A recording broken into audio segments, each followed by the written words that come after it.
Aplaudí. No, aplaudí. Bienvenidos a Rapsodas una vez más a otra de estas emisiones por YouTube que vamos a hacer en la banda de Rapsodas.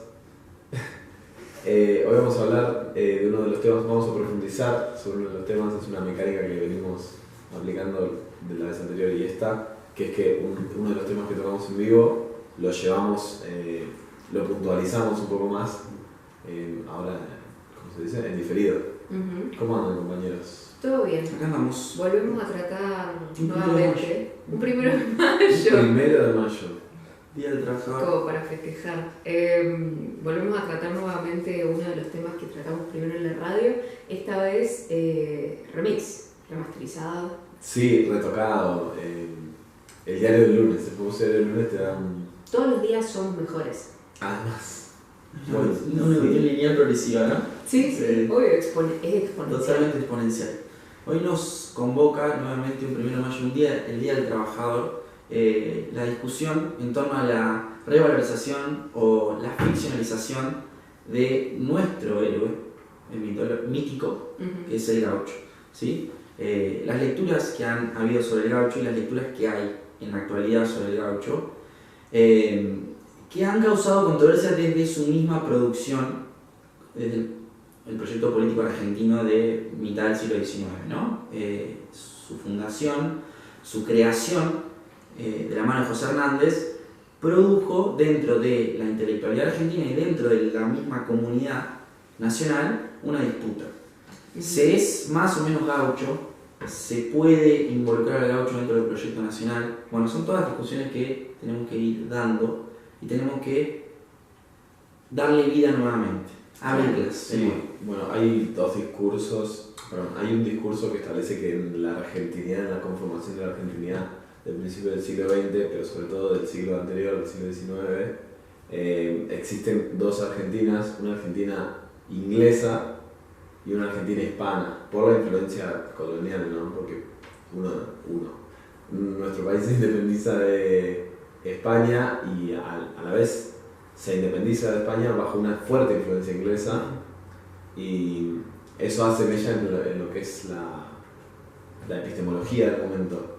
Y en esta línea la Argentina inglesa sería la que excluye al gaucho, la que excluye al gaucho, la que sectorializa los grupos sociales. Bien visto está eso en la figura de Alberti, por ejemplo, en el romanticismo alemán. Ni hablar. Y el hispanismo en algún sentido en Rosas. El liberalismo argentino tiene una tradición casi, indudablemente inglesa. Y bueno, la Argentina hispana sería la más criolla, la del mestizaje. Exactamente. En ese sentido. Exactamente. Ella, en algún sentido, por eso decía Rosas, Rosas es el que quiere mantener la línea tradicionalista de la corona española. Claro. Aquel que quiere... Por eso es el restaurador. Exactamente. Abril. Nada, les iba a contar, muchachos. Nada, acá estoy. Nos vemos en la próxima. Habían hecho un gran despliegue, así que no sabía por dónde empezar. Preparando esto, estábamos hablando, sobre todo algo que nosotros sabemos porque cursamos una materia juntos que hablaba de esto, que es la generación del 37, es decir, Alberti, Sarmiento sobre todo, Sarmiento siendo la figura representante, ¿no? de esta generación, la más importante. El autor material quizá de la generación. El rockstar. Ahí está, listo. Cómo esta generación se enfoca en ideas supuestamente iluministas para... Sí, supuestamente digo porque tienen una cuestión con el romanticismo que todavía quedó rezagado, como que no hay mucha diferencia ahí, se cuelan diferentes ideologías para convertir a la Argentina en un país con P mayúscula. Es decir, hay Estado-nación. Claro, hay un proyecto nacional que destaca la necesidad de una identidad nacional. Esto se hace en contra de de figuras, porque hay muchas, como el gaucho, como los pueblos originarios, como todo aquel que no fuera justamente la palabra es civilizado. Sí, Civilización y barbarie. Correlativo al relato. Claro, exacto. No sé con quién, no sé si lo hablamos en el programa, pero hay hay un pensamiento de que vos podés importar las ideas de Europa y elegir qué ideas de Europa Sumamente importar. recurrente en la historia argentina. Y la explosión del socialismo y del anarquismo a principios del siglo XX en este país te da cuenta de que vos podés importar europeos, pero las ideas que importás pueden ser ilustradas como pueden ser románticas. Claro, sí. Hay algo de la periferia tratando de readaptar o reencontrar un modelo del centro. Una vieja gloria. Una vieja gloria. Entonces, me diste un buen pie, Sí. porque lo que pasa después, ya con Roca en el poder, es que este proyecto se vuelve a plantear desde la identidad nacional, pero sin embargo desde otra perspectiva, desde una perspectiva reivindicadora de figuras como la del gaucho. ¿Por qué? Porque justamente lo que estaba pasando era una gran cantidad de gente del exterior viniendo a asentarse en el país para convertirse en argentinos. Yo tengo una pregunta con respecto a eso, porque nosotros, sí, a ustedes que saben un montón, ¿ustedes piensan que es una victoria del Estado argentino que lo hace adrede porque lo cree necesario para una evolución de su ser nacional, la incorporación del gaucho, o creen que es una derrota del liberalismo y que lo absorbe a regañadientes? Es buena pregunta. Yo creo la segunda, porque es una cuestión que el gaucho es inherentemente producto del ser nacional, se lo quiera o no dentro del proyecto. Claro, como el peronismo. Yo creo que es una victoria, porque únicamente se lo puede agarrar como parte de la identidad nacional, es decir, ficcionalizarlo cuando ya deja de ser una amenaza para la conformación del Estado-Nación que querían. Más concreta la respuesta de Abril. Sí. No, Entró bien. estuvo bien, las dos perspectivas. Sí. Además, la tuya es muy de cómo yo pensaría que Sarmiento veía la nueva conformación de la identidad nacional, que es la pérdida de lo que él consideraba más puro. Exactamente. En búsqueda de una identidad más única, en el sentido de más local. Pero lo que también hemos charlado mucho es perdón que interrumpa. Tampoco nosotros nos hemos expuesto que las hipótesis, las ideas, los proyectos románticos de Sarmiento, Echeverría y Alberdi tienden a poner al gaucho por fuera de todo aquel proyecto o ideal argentino. Sin embargo, para ese momento eran pensadores intelectuales que pensaban con 20, 21 años un proyecto de nación. ¿Sí? O sea, era lo más grande que existía. ¿Vos qué hacías eso? Claro, ¿qué estamos haciendo nosotros? No, más allá de todo eso, la preocupación Ni hablar. de la proyección sobre un Estado-nación. Quizá la edad de los escritores nos da cuenta de que era Vox Populi, la búsqueda. Sí, obvio, era parte de la sociedad, era parte de una búsqueda social de una parte de la sociedad, específica de una cúpula social. Una clase, claramente ilustrada. Ni hablar. Importada. De todas formas, siempre dentro de un proyecto, dentro del ser humano, lo llevo más a este terreno, necesitamos límites y el límite deja por fuera cosas. En este caso, Sarmiento, Echeverría y Alberdi no promulgaban con la idea del gaucho, más allá del indio. Lo que empezó a pasar fue que, por eso yo sostengo esta idea, el gaucho se empezó a volver aquella figura mítica ineludible. Sí. Totalmente ineludible. Pero es fantástico como parte de la historia argentina, porque siento que es no solo una parte de la historia sumamente interesante, porque es la vuelta, toda vuelta es interesante, sino también porque creo que es algo muy identitario argentino, de despotricar contra algo y sin embargo que vuelve a entrar por la ventana. Exactamente. Muy buena analogía. Nos pasa con la política, nos pasa en todos los ámbitos, en los culturales. Es decir, esto se escribió en vistas de dar cuenta de una... Acaba de señalar Martín Fierro. En vistas de dar cuenta de una identidad que no se buscaba reivindicar de alguna u otra forma.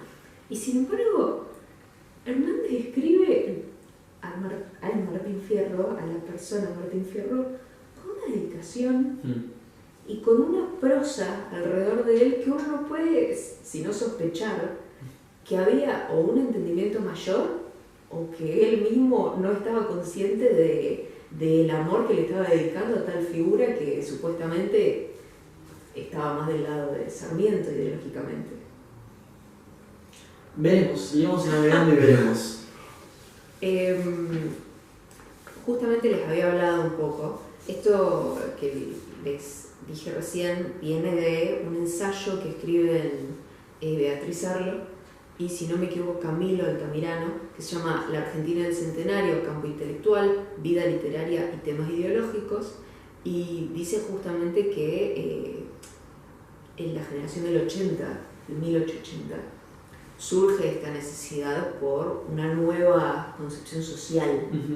Y ahí es la vuelta que sucede con agarrar pequeñas cosas, ¿no? Identitarias, nacionales. Pero sin embargo, yo lo que les quería decir es qué pasa, que tiene mucho que ver con la victoria o con la derrota, que es la pregunta que vos hiciste, sí. Eti. ¿Qué pasa con lo tradicional y el tradicionalismo? ¿Qué pasa cuando algo se vuelve mito? Y el mito tiene mucha fuerza, pero sin embargo se constituye por no ser una realidad activa practicante. La teoría del compartimento estanco, de la cultura como algo muerto y estático, y que a la vez, por lo tanto, no está vivo y no puede seguir reproduciéndose como cultura. Exacto. El ejemplo más claro la diferencia más clara entre tradicionalismo y tradición son los actos del colegio, que son tradicionalistas, y la lengua española, argentina, que nosotros utilizamos. Diría el mate, pero el mate como un objeto material es muy fácil ubicarlo en un lugar de cultura tradicional. Sí. Pero el lenguaje, el idioma, es aquello que es propiamente tradicional, en algún sentido, aquello que se va transmitiendo y que siempre se intenta reactivar desde el símbolo. Bueno, ¿me traes un mate? Ayer vi el primer episodio del Eternauta y me di cuenta que tampoco estoy descubriendo la pólvora con esto, pero las series argentinas que son para exportación, que son para que se vean globalmente, por lo menos en sus primeros tramos, abusan un poco del lunfardo. Sí. Y aparte, sobre todo el Eternauta, que está bien ambientado en Buenos Aires. El Eternauta con una partida de truco. Sí. Pongamos toda la tradición sobre la mesa. Sí, hay algo de eso. Pero justo el Eternauta es porque está ambientado en Argentina y es como su tópico, uno de sus grandes tópicos. Pero lo que me interesó del contenido audiovisual es cómo abusa del modismo argentino, del lunfardo, más de lo que incluso se utilizaría en el día a día. Esta es una discusión que tuvo consigo mismo Borges, que en un principio, cuando buscó escribir desde el ser argentino, para diferenciarse de todos aquellos a los que admiraba, que eran escritores de otros lares internacionales, se vio en la búsqueda de utilizar el lunfardo para diferenciarse y para identificarse como ser nacional. Esto se habló en este programa. ¿Sí? No me acuerdo. Y después, o tal vez lo hablamos off the record. Off the record, ok. Este es el programa de una manera. Y después se encontró con que realmente no hacía falta, como que eran demasiados adornos. Soy un boludo. Para utilizar otro lunfardo, ¿no? Se fue a la otra esquina. Claro. Y entonces se recolocó en un lugar un poco más como no de ilustrado, pero de argentino a pie, que no está diciendo retruco. Más realista, si querés, más bajado a tierra de alguna manera. Sí, tamizado entre aquellas lecturas, que también es eso. Principalmente el escritor tiene en su mesa no solo a Kipling, Mark Twain, Kafka, Stevenson, sino que también tiene a Lugones, a Macedonio Fernández, a José Hernández. La creatividad de eso es tratar de generar el híbrido. Pero aparte de reconocer que uno, siendo argentino, si produce algo, ya es argentino. Claro, iba a decir algo en concordancia con lo que dice Abril, que es que la literatura argentina te pide un poco una suscripción a haber leído cierta cantidad mínima de bibliografía argentina que te da pie a escribir como argentino. Yo escuché una vez a Waldo Soriano, que es un escritor... Es un honor escribir como argentino. Sí. Debe ser igual, pienso, en todos los registros lingüísticos. Claro, no solo el de la literatura. El del argentino está bien marcado. Una vez leí a una cita de Waldo Soriano, que es un escritor de Buenos Aires, que dice: de los años 70 que dice: Borges es el europeo más argentino que existe. Medio bardero. Sí, totalmente descalificado, pero en este sentido, él, siendo en algún sentido una cultura más sajona, Sí. describe mejor a lo argentino que algunos escritores nacionales. Pasa que justamente figuras como Sarmiento, como Gran lector de Sarmiento, Borges, por otro lado. se ve una necesidad de mirar afuera que ha estado siempre en nuestro país. Sí. O por lo menos se puede trazar hasta la conformación del Estado-Nación, desde la independencia. Es decir, bueno, ¿qué hacemos? ¿Seguimos mirando a Europa para seguir la conformación de un país o tratamos de hacer algo sumamente propio? Claro, ¿hasta dónde empieza Europa y termino yo, además? Claro, también, porque la independencia es todo un tema. Se llevó, esta historia es buenísima, cuando San Martín y Belgrano proponen con otros que a Latinoamérica, a una porción de Latinoamérica la gobierne un rey inca. Sí. Como para buscar algo totalmente autóctono. Hay un antecedente terrible de búsqueda nacional autóctona. Fantasmas. Sobre todo teniendo en cuenta que este país tuvo un trato particular con los pueblos indígenas, que se incorporaron al sentido común mucho más tarde que en otros países, y que no fueron parte de la decisión. O que algunos no se involucraron como en Estados Unidos. Claro, por eso digo que hay dos... Acá también hubo Sí, pero en Estados Unidos es un poquito más... En Estados Unidos la diferencia es que los colonos tenían armas en sus casas y acá las armas las portaba el ejército. Esa es la diferencia entre la tradición española también. Y también tienen más, no por hablar de Estados Unidos realmente, pero les han concedido más derechos con respecto a sus instituciones. Sí. Me enteré hace poco esto en el parque Yellowstone, que es muy conocido porque se pierden personas. De Yo Soy Yo y Yellowstone, ¿no? Sí. Creo que sí, ¿no? Es muy conocido porque hay como muchas historias de terror, porque es un parque tan grande que se pierden muchas personas. Ahí adentro hay un pueblo originario que tiene su propia jurisdicción acerca de cómo juzgar a las personas. Es decir, el sistema judicial no entra. Bien. Y lo que pasa es que igual... Nada, no importa. ¿Para qué me voy? Extraordinario. Buen dato. Volvamos a Sardo y Altamirano. Que no entramos a Sardo y Altamirano. Sí, o sea, es esto, es la búsqueda de lo que después fue denominado el primer nacionalismo, o el nacionalismo cultural. Okay. Es decir, es la constitución de lo primeramente identitario nacional, es decir, ya deja de ser un proyecto para constituirse como hecho. Pero eso a la vez es, en este sentido que ustedes dijeron, tradicionalismo como la tradición estanca y la tradición, esto es nacionalismo para construir nación.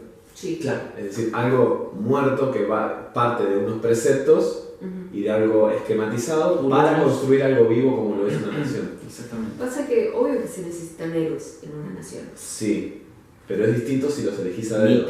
Los griegos no los eligieron a dedo, como nosotros. Mitre es el primero en escribir la biografía de San Martín, la de Belgrano. Mitre es consciente ya de la construcción que tiene que hacer de los héroes nacionales para empezar a proyectar la cultura nacional. Tiene un entendimiento integral de la nación que quiere construir. ¿Nos querés hablar del fabuloso libro que traes siempre a Rapsodas? Sí. Casi lectura obligatoria de este programa. La negación del pensamiento popular Hay que leerlo. de Rodolfo Kusch. Principalmente hablé en ese programa sobre el epílogo, que en general el epílogo tiende a ser, voy a decir una apreciación, el epílogo tiende a ser mejor que casi todo el libro. Ah, muy bien. En general. Es como... Es muy de ese tipo de libros. Quedó una idea por fuera que quiero comentar y la idea tiene mucha más fuerza inclusive que casi todo el libro. Que dice... Es que debe ser una conclusión de haber escrito el libro. Lo que propone Kusch, que es un filósofo de los 60, de tradición existencialista, si queremos, en algún sentido, en nombre de qué sacrificarse como nación.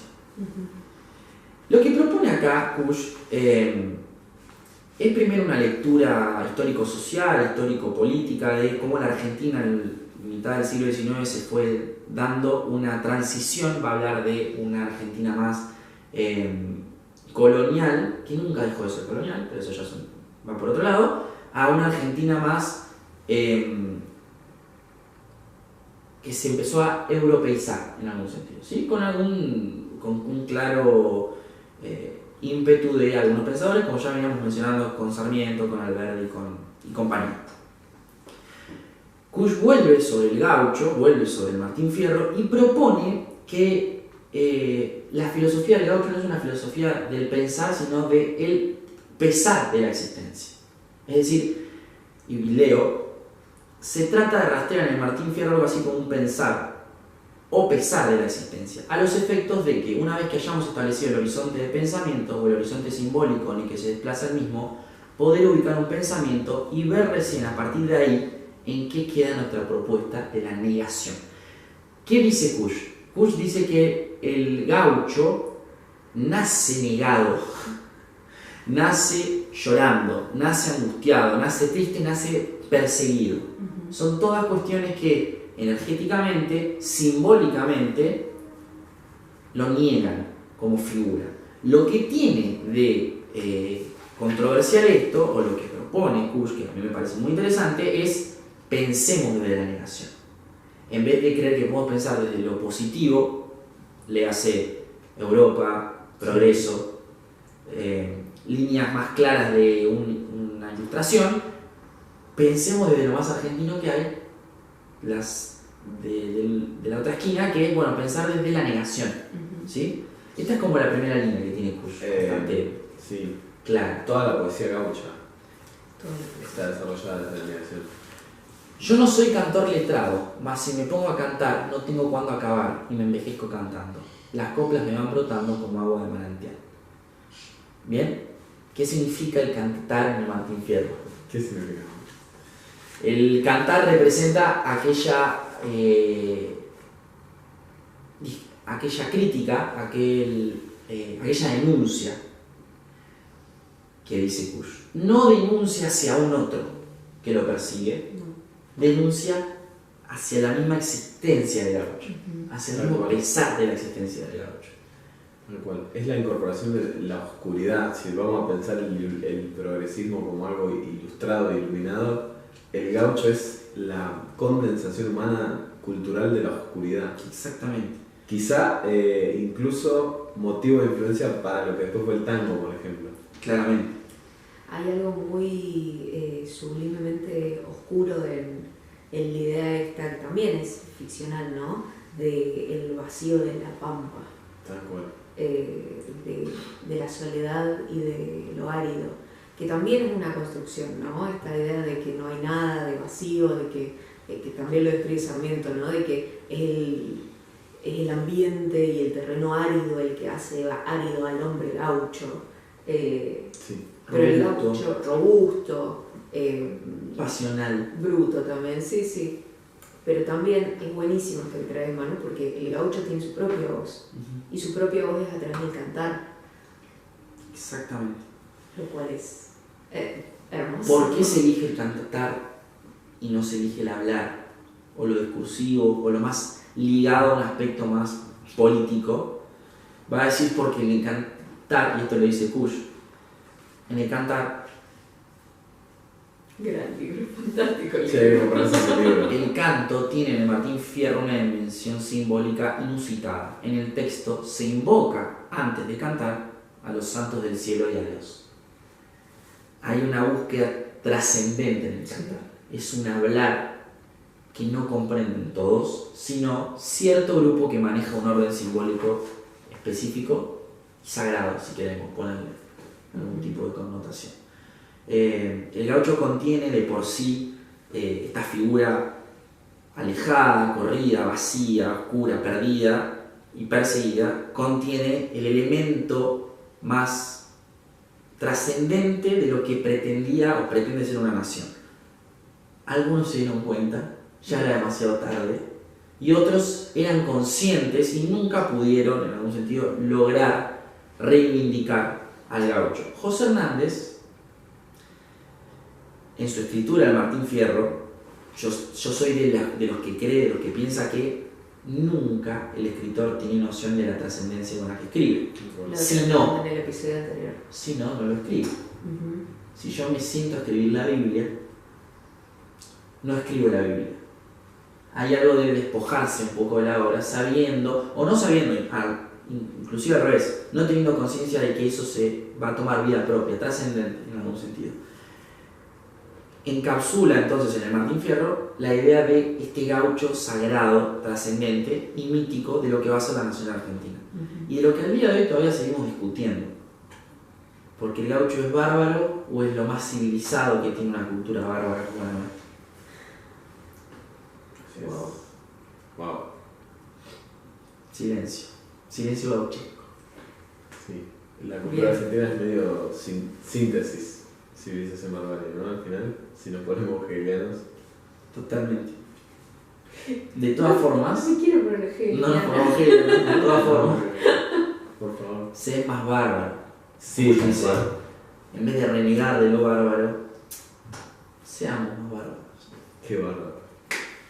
Y bueno, llegamos al final de esta segunda emisión, de esta segunda cápsula del podcast de Rapsoda. Recuerden que nosotros lo que hacemos es volver sobre algún programa que emitimos en vivo en la radio FM Master 105.5, repensar algunas ideas, algunos ejes centrales y volverlos a poner sobre la mesa, en este caso en forma más formato podcast o video si quieren. Inmortal. Plenamente inmortal. Hacemos una parte inmortal y una parte inmortal. Recordar que estamos todos los lunes a las 13 horas en masterrionegro.com y que es la radio de FM Master 105.5 Siguretti. Tenemos el link en la descripción y por ahí lo podemos dejar en un comentario fijado. Exactamente. Así que les agradecemos a todos por suscribirse, por darle me gusta, por compartir, y a Etienne, Abril y Manuel los saludan los profesores. Adiós.